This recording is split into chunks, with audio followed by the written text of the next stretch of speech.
Embrace the power of knowledge at Sanskriti University, ranked first in most promising university in engineering and management in India. Visit www.sanskriti.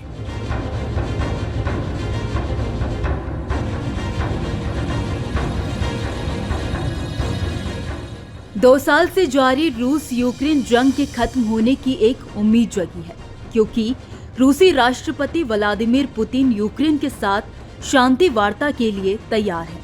रूस की तरफ से ये बात ऐसे समय में कही गई है जब यूक्रेन ने रूस के कुर्स्क क्षेत्र में कार्रवाई की है और मॉस्को ने जवाबी हवाई हमले किए हैं। इस जंग में भारत, चीन और ब्राजील शांति वार्ता में मध्यस्थता करवाने वाले अहम देश माने जा रहे हैं। एक्सपर्ट्स का कहना है कि भारत चीन से बेहतर मध्यस्थ हो सकता है, क्योंकि भारत चीन की तुलना में ज्यादा निष्पक्ष है।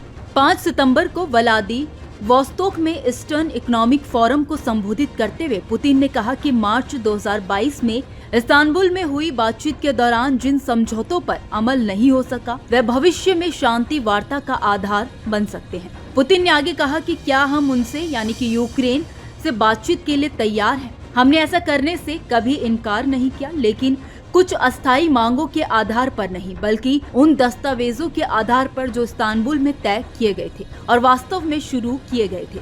इतना ही नहीं, पुतिन ने आगे कहा कि वह यूक्रेन युद्ध को लेकर भारत, चीन और ब्राजील के साथ लगातार संपर्क में है।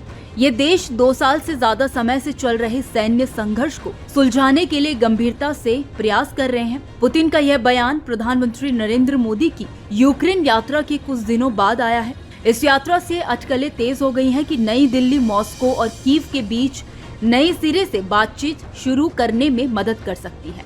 दूसरी ओर एक्सपर्ट्स का कहना है कि शांति वार्ता में मध्यस्थता के मामले में भारत का पलड़ा चीन से भारी है, क्योंकि बीजिंग की तुलना में नई दिल्ली का रुख अपेक्षाकृत ज्यादा निष्पक्ष है। वहीं रूसी राष्ट्रपति के प्रवक्ता दिमित्री पेस्कोव ने कहा है कि भारत यूक्रेन पर बातचीत शुरू करने में मदद कर सकता है। मोदी और पुतिन के बीच की दोस्ती पर जोर देते हुए उन्होंने कहा कि भारतीय प्रधानमंत्री इस संघर्ष में भाग लेने वालों से सीधे जानकारी प्राप्त करने में नेतृत्व कर सकते हैं, क्योंकि वह पुतिन, जेलेंस्की और अमेरिका के नेताओं के साथ खुलकर बातचीत करते हैं। प्रधानमंत्री मोदी ने इस साल जुलाई में मॉस्को का दौरा किया था, जहां उन्होंने पुतिन से कहा था कि संघर्ष को युद्ध के मैदान में हल नहीं किया जा सकता। इसके बाद उन्होंने अगस्त में कीव का दौरा किया था, जिस दौरान उन्होंने शांति की जल्द वापसी के लिए हर संभव तरीके से योगदान करने की भारत की इच्छा दोहराई थी। भारत वापस आने पर मोदी ने पुतिन से बात की और उन्हें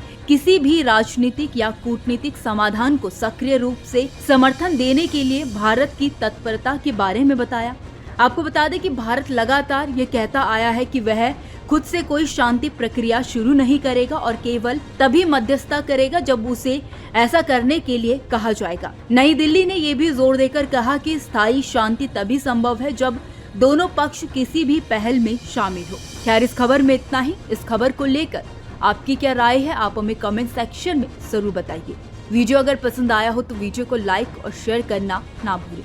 बाकी देश और दुनिया की तमाम बड़ी अपडेट्स के लिए देखते रहिए न्यूज नेशन का digital platform. Embrace the power of knowledge at Sanskriti University, ranked first in most promising university in engineering and management in India. Visit www.sanskriti. News nation अब व्हाट्सएप पर खबरों की ताजा अपडेट के लिए न्यूज नेशन के इस QR कोड को स्कैन करें।